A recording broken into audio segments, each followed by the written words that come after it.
bringing you Thailand's insights. Special, exclusive, in-depth, from the direct source. Let's get inside. Gain the insight with the insider.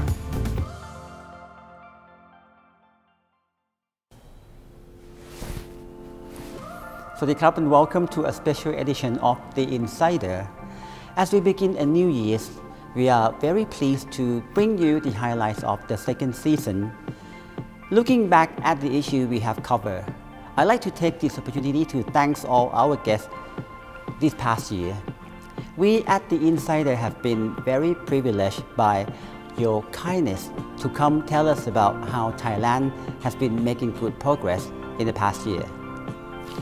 Our theme this year has been to take on the key issue facing Thailand, the Constitution, Thailand 4.0, the national strategy, and Thailand's year as chair of G77. Our platform is to talk directly to the people who were responsible for the fundamental changes and reform taking place in Thailand. So we were very glad to interview lawmakers, captain of industry, and policy drivers who were central to Thailand's new direction for stability, prosperity, and sustainability. And we were particularly honored to talk to our special guest who paid tribute to His Majesty King Bhumibol Adulyadej and spoke of the centrality of the King's philosophy of the Thai nation and the global sustainable development. So before we begin the new lineup for 2017, here's a look at what happened in 2016. What are the key characteristics of the draft charter that make this one is so unique and so special? The draft will prevent those that are corrupt, be they politicians or government officials, from remaining in their positions. Those that have been proven corrupt or have been put on trial and the courts have decided that they have committed wrongdoings will be prevented from participating in political activities, basically being banned for life. I think that is the major characteristics and something that the Thai people are looking forward to seeing. How long we haven't seen this reform in Thailand? We had law reform last time since during the reign of King Rama V. That was about 120 years ago. That's a big law reform. After that, just the repair. What are the guiding principles for this reform? The biggest problem in our society is we have too many laws. So that's why now we start talking about deregulation. Deregulation means try to have less law, only necessary law. And we need decriminalization of law. Several laws have the criminal sanction, put people in jail, put them in debt. So now, sometimes we can change this concept from criminal sanction to administrative sanction or even civil sanction. And another term that I want to use now is decentralization. This is another principle, which means that we have to decentralize power from the central authority to the provincial authority, so people will get the convenience when they want to contact with the government officials and try to decrease working with the committee. So the current government initiate that we should have 20 years goal and strategy to guide long-term development of Thailand. So now it become known as the 20-year national strategy. How many dimensions that this strategy cover? We select 6 areas which are important for the future goals and strategy. I think the first one in the economic, of course, we have discussed that The second one is to reduce the inequality in the society, so become more inclusive growth. I think the third strategy, which are very important, is in terms of the human development.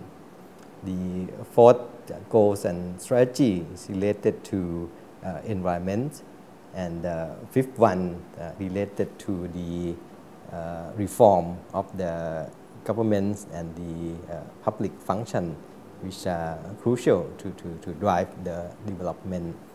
I think the sixth goals, of course, very important, which is the area of the national security. So you can see that the 20-year national strategy take care of all important elements. I think it's time for us to transform our country in order to fit with the 21st century. And this is the strategic intent of our Prime Minister. We start with Thailand 1.0. Yes. At that time, we are the agrarian society. Also, we make and sell, many agricultural products. So most of them are commodities. And then we're trying to capture the trend of industrialization. So we move from Thailand 1.0 to Thailand 2.0, which is more focused on light industry. So based on our comparative advantage that we have abundance of resources, but also we also have a cheap labor cost. And after that, due to the globalization, which comprise the free flow of goods and services, as well as free flow of capital and technology, then we turn ourselves from 2.0 to 3.0, which is more focusing on heavy industry and more sophisticated product. Even though the Thailand 3.0 contribute a lot to our country economy prosperity, but they also have a lot of negative consequences, at least 3 traps. To avoid or escape from these 3 traps into the new landscape, so-called Thailand 4.0. We, as a Thai, have to believe in this country. If we don't believe in our country and if we don't believe in ourselves, who else would believe us? So we have to start from here, which I think it's very easy for everyone to do. I'm sure as a Thai person, I think everybody would like to see this country grow. We would like to take pride to be one of the countries that is the leader in ASEAN community. So that would never happen if we don't start believing that we can. And if we have to start believing in this country that we too will be a very good engine to drive the economy. So it doesn't matter, I'm not talking like a businesswoman, but every Thai, everybody from the farmers, because they are the most important part of this country to grow the economy through agriculture export, and also agriculture that, feed us every day. So every segment of Thai people who are doing their job, their work, their business, I think we should show everybody that we are confident in this country and we will do everything we can to make it work. Just start simply from there. Prime Minister is very trustworthy and he has established high credibility in the country and also abroad. So Thailand's development has been actually in the line as the government has outlined before. Business is doing quite well. Actually, personally, I'm also surprised that we did as well as we did. And I find that there's a very strong desire and actually action plan and putting into action of cooperation between the private sector and the government. Yes. So all my friends who are active in committees or so, they have so much work to do because there's so much effort in putting the private sector and the government sector together to join hands to develop the country. The Thai-UK Business Leadership Council, what is it? The Thai-UK Business Leadership Council is actually the brainchild of the special envoy from the Thai side to the UK, and it is in collaboration with the UK government and the Thai government. Both sides appoint the special envoy to look into the possibility of improving the trade and investment between the two countries. So I guess that the government felt that the initiative should come from the private sector. So that's why they encourage the setup of this Business Leadership Council so that we can talk among the business leaders about the current issues in the investment, cross-investment between our two countries, and then perhaps come up with a certain suggestion to the government on how to improve both the trade and the investment. Well, Thailand has been a chair of Group of 77 for this year, and I have a question for you. What had this entail, and what is our legacy? To be chair of G77 allowed us to assume our responsibility towards the international community. We have been members of the group since 1964. In fact, we were one of the founding members. We will have been, I think, considered as the chair that laid down the foundation of the implementation process of the Sustainable Development Goals, things that will serve as basis, as framework until 2030. A number of resolutions, a number of decisions have been made with active participation of Thailand as chair, as leader of this 134 group of countries. So we set the tone for the next 15 years for the implementation of SDGs. Thank you very much for this interview. It's my honor and it's my privilege to be invited to go to Thailand. Since Thailand is the country that I like very, very much, I would say I love this country because I've been to Thailand more than 10 times with my family and my friends. But recently I get so busy because I don't have time, you know. The schedule normally is booked like 6 months ago. Mm-hmm. So now when I got the invitation from ACD, my secretary been balancing and we could not squeeze the time. But since I met the Prime Minister in Hangzhou for G20, yes, I was amazed and inspired by his determination of improving Thailand and helping young people and SMEs. What potential you see in Thailand? Well, I think Thailand is an amazing country. As I said, this country has a kind of people because of the wonderful religion, you know, Buddhism. It's very tolerant, you know. It's a country with wonderful culture. And the second is a country with a good location, good agricultural products, fruits, smart people. So this is an amazing land. Mm-hmm. And I'm amazed by the past 30 years, you have take 50% of the people out of the poverty. Equality, people make people more a chance. And I think, and also you see this government is very forward-looking. Yes. Think about digital Thailand. Yes. Think about the national plan for 4.0, and think about cashless society, make the society more fair, more transparent. Would you please give us the Thailand economic outlook next year? I would say that next year will be better than this year. Naturally. Basically, all the money from the mega project will go out, you know, invest next year. The private investment starting to invest. And hopefully,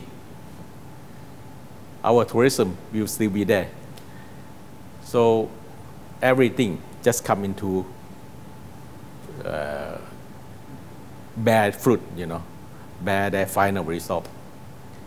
So I believe that next year will be better. To me, that this government is now making a big change in the country's education. Yes. I can say that this is a big comprehensive education reform of the country. What is the reform, the education reform in Thailand? Have you noticed when the government first came in, yes, there were a lot of complaints about education. Nowadays, I think you hear some, but not as much. I believe that we are in the right direction. People ask for. Yeah. But they get, but you have to understand in education reform, it takes years. Yes. What we do now, we are sowing seeds. The seeds will bear fruits later on, much later. It may take 5 to 10 years. We can have quick improvement. We cannot have quick fix. So we need to think about, number one, the big reform comprehensively. That includes structural reform, That includes the blueprint, the plan for 5, 10, 20 years. But at the same time, we need to prioritize what we have to do. From your viewpoint, is the stock exchange of Thailand, known as SET, entering the new era? I think we have entered the new era for almost 5 years ago, and now we are going to develop more and more. We have gained a lot of inflow into the market this year in both stock market and in bond market. We've got the inflows, the highest level, nearly 4 billion USD in the stock market, and a huge inflow of 11 billion US dollar in the Thai bond market. So I think that the government has been on the right track on adopting several measures to improve the domestic demand, ranging from first, it's tax stimulus, many packages for tax stimulus. Secondly, helping packages for grassroots. And there are so many, but it needs some time to go on. Third one is a fast forward government disbursement. This is, I think it's better now for the government expenditure or the government budget on the capital investment. And lastly, the infrastructure investment. แรงบันดาลใจในการก่อตั้งมูลนิธิไทยพัฒนาเนี่ยคืออะไรครับ จริงผมได้มีโอกาสได้ถวายงานพระบาทสมเด็จพระเจ้าอยู่หัว2524นะครับหลังจากที่ถวายงานมาจนกระทั่งถึงประมาณช่วง 2531 นะครับประมาณสัก 6-7 ปีถัดมานั้นวันหนึ่งพระบาทสมเด็จพระเจ้าอยู่หัวก็รับสั่งเรียกผมไปจำได้ที่พระตำหนักภูพานพระองค์ท่านทรงบ่นบอกว่างานที่สำนักงานกปร.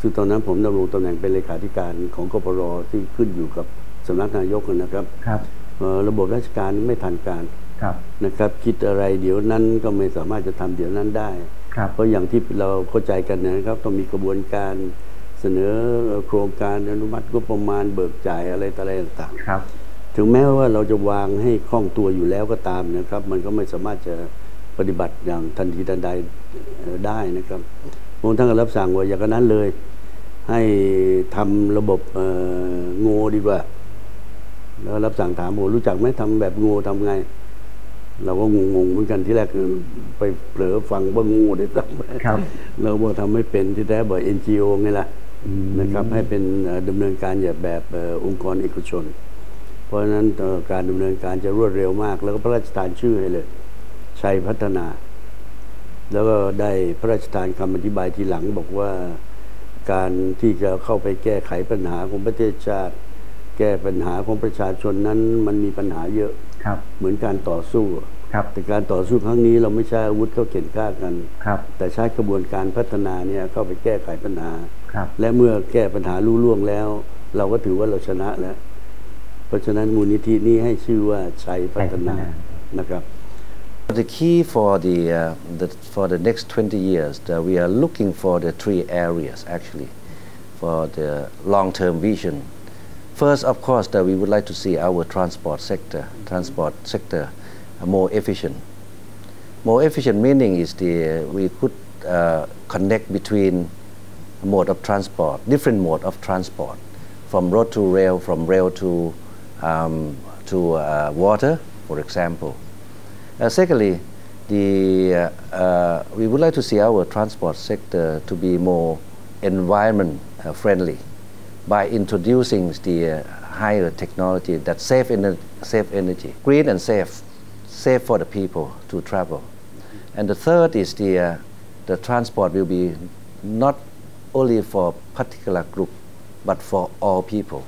So inclusivity is one of our vision that we are following the national strategy for the sustainable transport in the future. The philosophy of the sufficiency economy, how does this philosophy support the work of UNESCO? I'm happy to tell you that the most recent development agenda called SDG, Sustainable Development Goals, 17 of them, if you look at those 17 goals, all of them are in one way or the other connected to self-sufficiency.